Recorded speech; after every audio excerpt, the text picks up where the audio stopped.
Good morning, friends.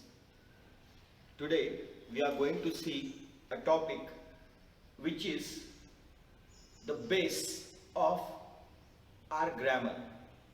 As we have been learning a foreign language, and that's why it is a must for all of us to see tenses, to learn the structures of the sentences so that we will be able to form correct sentences, will be able to use correct sentences to convey the proper meaning to the others. And that's why it becomes very essential for all of us, does mean for we, those who are learning a foreign language, to learn the structures of the tenses. And that's why today, as you see, the title is already written there on the board, and even a chart, a table is kept ready for you. You can easily see that there are three tenses. We all know it better that present, past and future. Three tenses are there and they have their subtenses: simple, continuous, perfect and perfect continuous. But friends, today I have decided to use even Marathi to explain some things of this topic, because it is very necessary for all of us who are learning a foreign language to learn it through the second medium of their mother tongue, and that's why I am using Marathi also. See, these tenses are there and they have their structures. In every tense, subject comes in the beginning. See, it is not difficult to remember the structures. Everywhere, subject is coming at the beginning.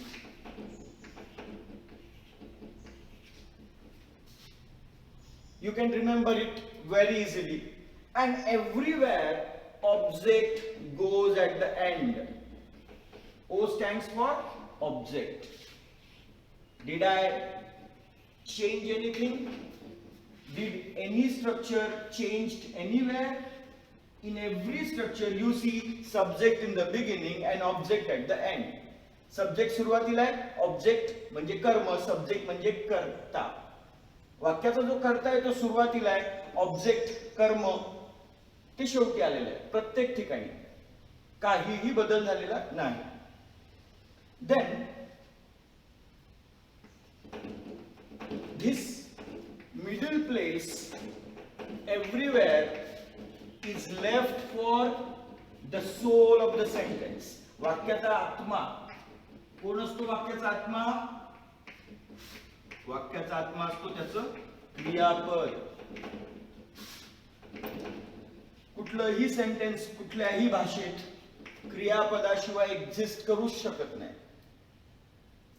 Subject नसला तर चालतो, object नसला तर चालतो, पण क्रियापद वाक्यात असायला पाहिजे. त्याच्याशिवाय वाक्य एक्झिस्टच करू शकत नाही. फक्त इंग्लिश मध्ये नाही, कुठल्याच भाषेत नाही. म्हणून त्याला म्हणतो वाक्याचा आत्मा. आणि ही जी स्पेस आहे एस आणि ओ च्या मध्ये, प्रत्येक स्ट्रक्चरला, या 12च्या 12 स्ट्रक्चरला ती जागा उरलेली आहे, ती फक्त क्रियापदाची. आता मराठीत कसं असतं, कर्ता कर्म क्रियापद हा क्रम आहे, पण इंग्लिश मध्ये कर्ता क्रियापद आणि कर्म हा वेगळा क्रम लागतो. एवढाच थोडासा बदल आहे. बाकी दोघं ठिकाणी कर्ता असणं अत्यंत आवश्यक असतं. Now if this is simple present tense, this column stands for simple present tense. For simple present tense we have V1, क्रियापदाचं पहिलं रूप. V stands for verb, क्रियापद. सिंपल पास्टला V2. बघा चेंज कसा होतोय, एवढ्याच जागा चेंज होत आहे. इथं क्रियापदाचं पहिलं रूप आहे, हा पास्ट टेन्स आहे म्हणून क्रियापदाचं भूतकाळी रूप दुसरं. हा भविष्यकाळ आहे, भविष्यकाळ असल्या कारणाने शॅल विल तर यावंच लागतं की नाही. शॅल विल हा कंपल्सरी पार्ट आहे. सिंपल फ्युचरिटी दाखवण्यासाठी शॅल विल येतो, फॉलोड बाय V1. आता शॅल विल काय, इथं शॅल विल सहाय्यकारी क्रियापद आहे. क्रियापद मेन वर्ब आहे हा वाला, पण shall will is assisting the verb to complete the tense. इकडे amizar, कंटिन्युअस टेन्स आहे, कंटिन्युअस प्रेझेंट म्हणून am is are plus verb ing. am is are ही इकडे आलेला आहे तुमच्यासाठी सहाय्यकारी क्रियापदच.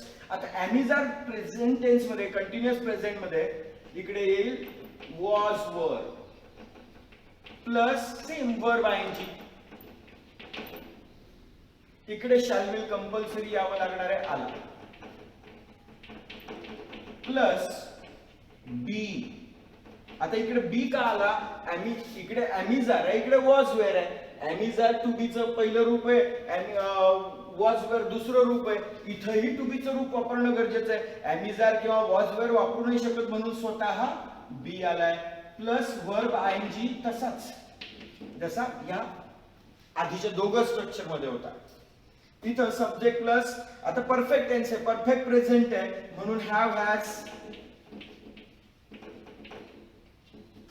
प्लस परफेक्ट टेन्स असल्या कारणाने V3 क्रियापदाचं तिसरं रूप भूतकाळी रूप, past participle of the verb. इकडे भूतकाळ असल्या कारणाने हॅड प्लस V3. इकडे विल शॅल आलाच आहे प्लस हॅव प्लस पुन्हा तो same past participle of the verb is used there in the structure. हा have का आला, इकडे have has आहे, याचं भूतकाळी रूप had आहे, इकडे haveच वापरायला लागतो. has कधी येणार नाही तिकडे, have केव्हाही कोणत्याही केस मध्ये तिकडे haveच राहतो. इकडे have च्या जागेवर has येऊ शकतो, ही असला तर has येतो, I असला तर have येतो, पण तिकडे ही असो, we असो, I असो, काही असो, दरवेळेस haveच. आता हा जो टेन्स आहे परफेक्ट कंटिन्युअस, हा परफेक्ट आणि हा कंटिन्युअस या दोघांचं कॉम्बिनेशन आहे हा टेन्स. या दोघांना मिळून बनलाय. आता या परफेक्ट मधला हॅव हॅज घेतला प्लस वर्ब आयएनजी घेतला, पण या दोघांना कुणीतरी जोडायला पाहिजे ना, याला आणि याला जोडायचं आहे. There should be a medium to connect this two tenses and here it comes been. इकडे हॅड सेम राहिलं तर हॅवच्या जागेवर had plus been plus verb ING. ING घेतला इथून, हॅड घेतला इथून आणि या दोघांना जोडलं बीननी. इकडे पुन्हा विल शॅल विल आलाच आहे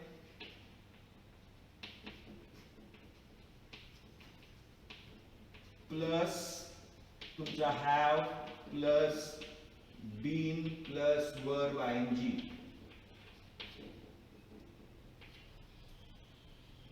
प्लस तुमचा ऑब्जेक्ट. बघा आता ह्या स्ट्रक्चर्स अशा का बनल्या, म्हणजे टेन्सेस काय एवढे 12 टेन्सेस का आहेत, because they are used at particular time. Any structure, any sentence can't replace any other in any situation. They come according to the situations. They have their proper uses, such as this simple present tense is used to show your habitual action. Whenever you are going to tell something about your habit, you are going to tell something about your present habits, that time you use this simple present tense, whereas simple past tense is used when your action is recently completed, in the recent past, indefinite past.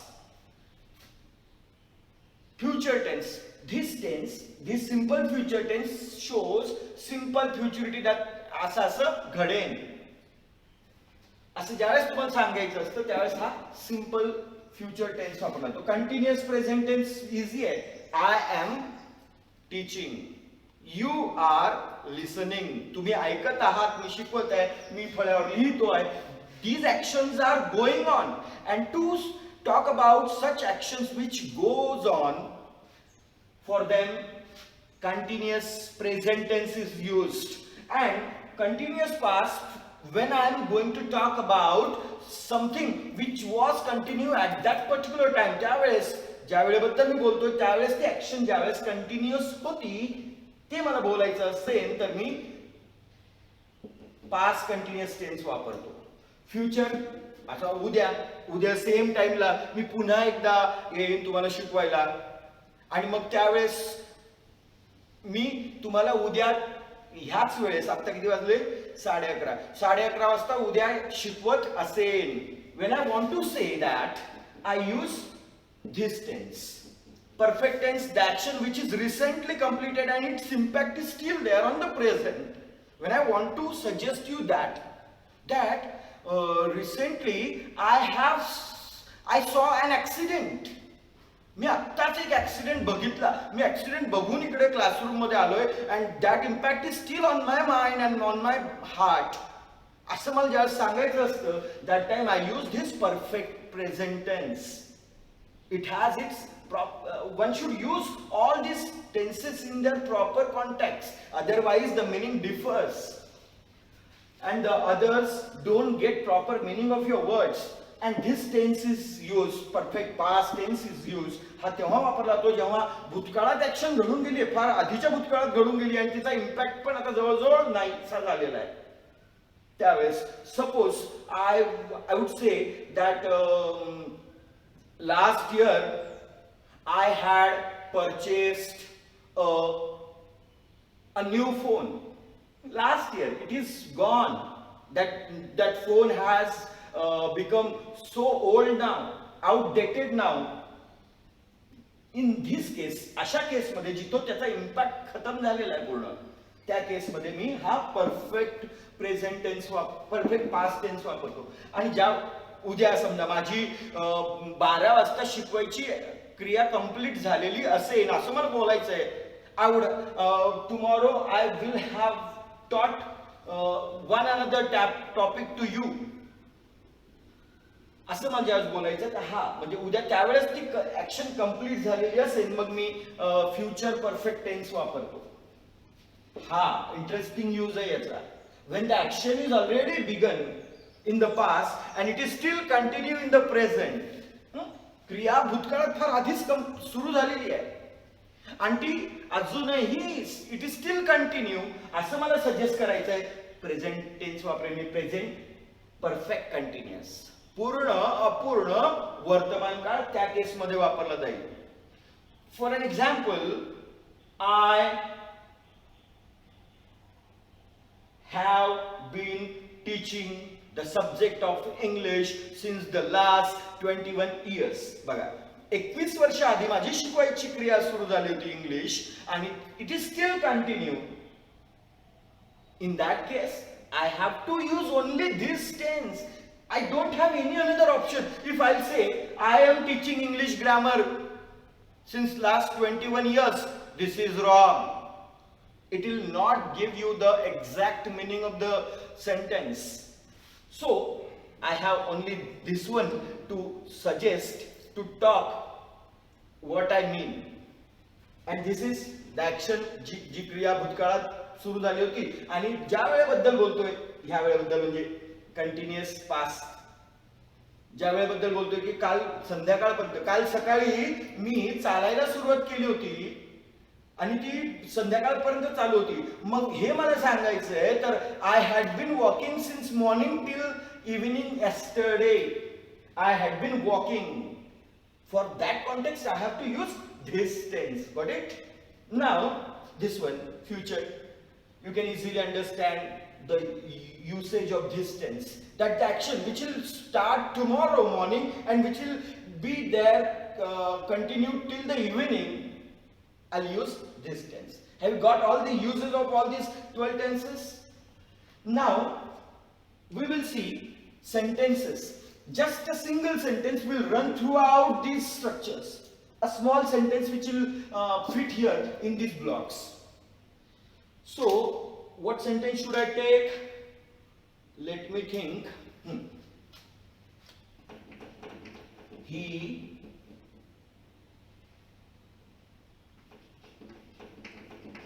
writes poems. आता मी ह्या सेंटेन्सेसला run करतोय, एकच sentence run करणार आहे, त्याच्या क्रियापदाचे वेगवेगळे रूप तिकडे वापरले जातील अकॉर्डिंग टू द स्ट्रक्चर, आणि त्या सोबतीला मी त्यांचे मराठीतले अर्थ पण लिहिणार आहे. बिकॉज मी म्हणलो तुम्हाला आधी का when we go to learn a foreign language आपल्याला आपली मराठी किंवा जी कोणती आपली मदर टंग असेल त्यातूनच समजून घेतलं पाहिजे ग्रॅमर, नाहीतर ते प्रॉपर कळत नाही. ही राईट्स पोएम्स म्हणजे काय, तो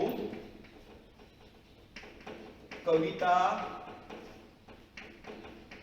लिहितो.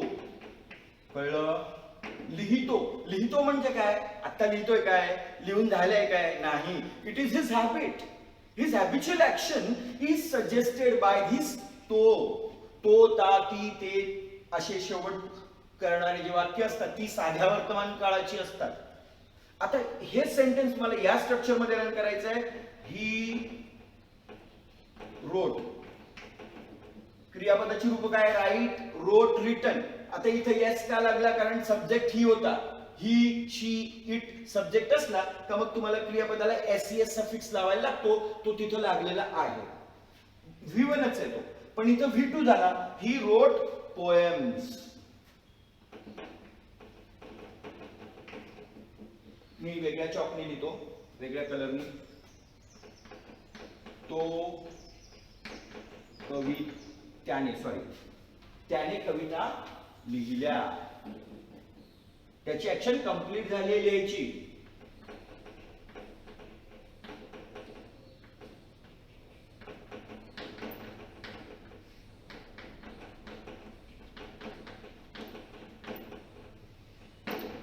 लिहिल्या, त्याची ऍक्शन रिसेंटली कंप्लीट झाली आहे.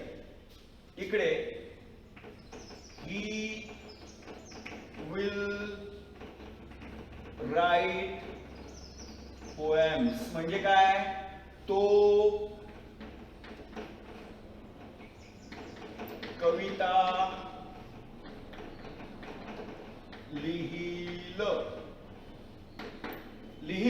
दिस is to show the simple futurity which may happen or which may not happen, but भविष्य जो कायमच आपल्यासाठी क्वेर असतो, कळायला कठीण असतं, काय होईल नाही होईल पुढच्या क्षणाचं आपल्याला माहिती नसतं. तरी ज्यावेळेस आपल्याला असं बोलायचं असेल तर हा सिंपल फ्युचर टेन्स आपल्याला वापरायला लागेल. इकडे बघा आता, ही इज रायटिंग पोएम्स म्हणजे काय रे, तो कविता लिहित आहे.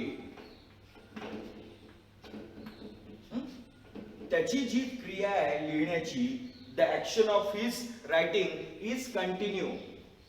That is suggested by this tense. He was writing poems म्हणजे तो लिहित होता, काल लिहित होता, आज लिहित नाहीये असा त्याचा अर्थ होतो. तो कविता लिहित होता. Got it? इकडे सांगा बरं, स्ट्रक्चर बघा आणि सेंटेन्स तयार करून बघा तुमच्या मनात. He will be writing poems. ही स्ट्रक्चर कधी तोडायला नकोय. This has given the sentence the exact meaning. The meaning, तो मिनिंग जो आपण इथे लिहितोय तो ह्यांच्यामुळे आलाय, जे अंडरलाईन केले ते. तो कविता लिहित असेन. त्याची जी लिहिण्याची क्रिया असेल ती चालू असेल. भविष्यात ज्या वेळेस बद्दल मी बोलतोय त्यावेळेस ती चालू असेल असं मला सजेस्ट करायचंय. आणि हा मिनिंग कुणी दिला, ह्यानी. जो क्रियापद आहे यानी, हे जे क्रियापद आहेत ह्यांनी तो मिनिंग दिलाय जो आपण मराठीतून लिहून घेतलाय खाली.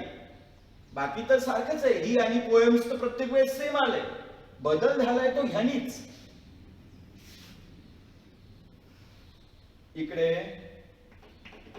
ही हॅज, ही नंतर हॅज वापरतात.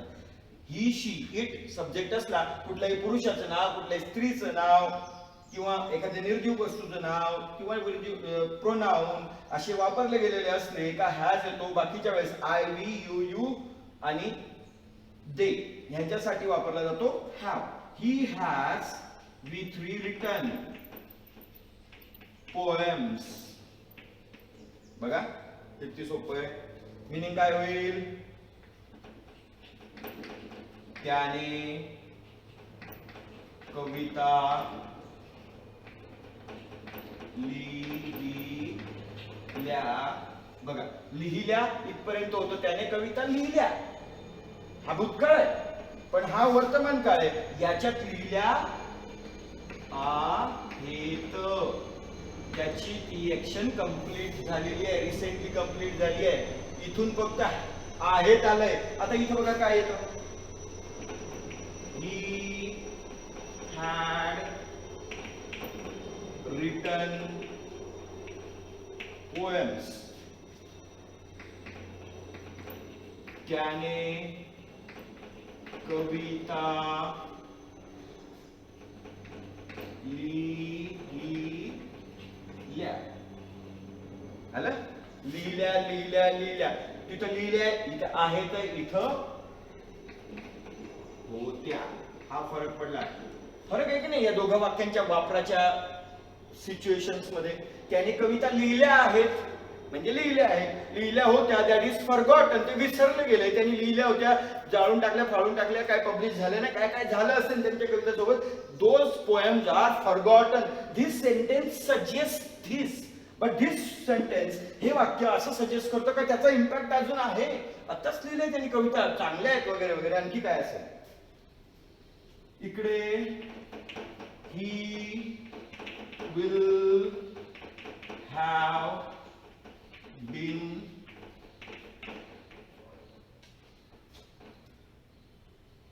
Writing poems. Sorry, have been कुठून आला? खालच्या स्ट्रक्चरचं सेंटेन्स इथे लिहिलं गेलं. He will have written poems. काय होईल मराठीतून अर्थ?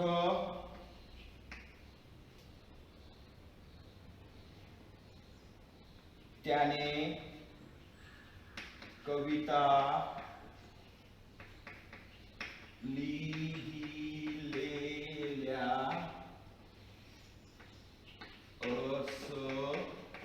असतील. भविष्यकाळ सजेस्ट केला गेला का त्याची त्यावेळेस कविता लिहिण्याची ऍक्शन कंप्लीट झालेली असेल वगैरे. इकडे he has been writing poems. He has been writing poems. मराठीतून अर्थ? तो कविता लिहित आलेला आहे. त्याची ऍक्शन जी सुरू झाली होती महिन्या 2 महिन्यापूर्वी, उद्या सकाळी सॉरी काल सकाळी, आज सकाळी केव्हा तरी सुरू झाली होती आणि ती अजूनही कंप्लीट आहे. आता ह्या प्रेझेंटला त्याची ती ऍक्शन ज्यावेळेस कंप्लीट आहे त्यावेळेस तो कविता लिहित आलेला आहे. He had been writing poems. काय होईल? तो कविता लिहित आलेला होता. इथं लिहित आलेला आहे, इथं फरक पडला. लिहित आलेला होता. दोघंही एकमेकाच्या जागेवर वापरले जाऊ शकत नाही. दोघांना वापरायसाठी वेगवेगळ्या केसेस आहेत. मी आधीच सांगितलं त्यांची युसेज, ते व्यवस्थित लक्षात घ्या. परत व्हिडिओ बघा, परत जाणून घ्या. त्यांची युसेज कळल्याशिवाय आणि त्यांच्या ह्या स्ट्रक्चर्स लर्न झाल्याशिवाय ते प्रॉपरली यूज करता येत नाहीत. ही will have been writing poems. म्हणजे आता नाही का आपल्याला कंपोजिशन आहे, आपण तिथे पोएम कंपोज करायला सांगितलं जातं आपल्याला. मग आता तुम्ही शिकलात पोएम करायला, मग आता मी पाहिलं तुम्हाला आज शिकवलं how to compose a poem. मग तुम्ही उद्या he will have been writing poems, मग उद्यापासून तुम्ही सुरू करणार आहात आणि तुमची ऍक्शन चालू असेल उद्या संध्याकाळपर्यंत कविता लिहायची. वेगवेगळ्या गोष्टींवर तुम्ही कविता लिहायला समर्थ होणार आहात असा त्याचा अर्थ होतो की उद्या सकाळी तुमची ऍक्शन सुरू होईल आणि दॅट विल बी कंटिन्यू. उद्या म्हणजे उद्याच नाही, आता पुढचा क्षण पण, हा क्षण पण भविष्यातला आहे, हा पुढचा क्षण पण भविष्यातला, असा कुठल्या तरी एका भविष्यातल्या क्षणाला तुमची ऍक्शन सुरू झालेली असेल आणि पुन्हा ती आणखी कंटिन्यू असेल असं दाखवायचं असतं त्यावेळेस. जसं आता याचा मराठीतलं मिनिंग, तो कविता लिहित आलेला असेन. अशा प्रकारे हा टेबल आहे बघा. इझी आहे. टेन्सेसच्या स्ट्रक्चर्स लक्षात ठेवणं इझी आहे, कारण त्याच्यामध्ये अनकॉमन फॅक्टर फक्त जो येलो चॉकने लिहिलाय तेवढाच अनकॉमन आहे. येलो चॉकवाला तेवढाच बदलतो, बाकी सगळं कॉमन आहे स्ट्रक्चर्स मधलं. आणि महत्वाचं आहे हे ब्ल्यू, इथं फक्त व्हाईट लिहिलं गेलं, बाकीच्या ठिकाणी जो ब्ल्यू मधला मराठीतला मिनिंग लिहिला गेला आहे तो महत्वाचा आहे. तो समजून घ्या. प्रॉपरली तुम्हाला सेंटेन्सेस फ्रेम करता येतील. ज्या गोष्टीसाठी तुमच्या मनात जे जे काय येईल ते बोलायचं असेल तर त्या प्रत्येक वेळेस तुम्हाला ह्या टेन्सेसच्या स्ट्रक्चर्स आणि त्यांची मराठीतले मिनिंग मदत करतील. कारण आपण मराठी किंवा दुसऱ्या कुठल्याही भाषेवाले इंग्लिश ज्यावेळेस शिकायला जातो किंवा कुठलीही फॉरेन लँग्वेज शिकतो त्यावेळेस आधी आपल्या डोक्यात आपल्या मदर टंग मध्ये ते सेंटेन्स जन्म घेतो. आपल्या डोक्यात ते मराठीत किंवा आपल्या मदर टंग मध्ये बनतं and we just translate it into English. म्हणून हे सेंटेन्सेस फार महत्वाची जी मराठीतली आहेत ही आधी डोक्यात जन्म घेऊ द्या आणि प्रॉपर स्ट्रक्चर कुठला आहे, काळ कुठला आहे, ऑटोमॅटिक सवयीने ते होईल आणि मग तुम्ही प्रॉपर सेंटेन्सेस फ्रेम करू शकाल. एक गोष्ट आणखी फार महत्वाची आहे का इथं जिथं जिथं शॅल विल वापरलेला आहे ह्या शॅल विलच्या जागेवर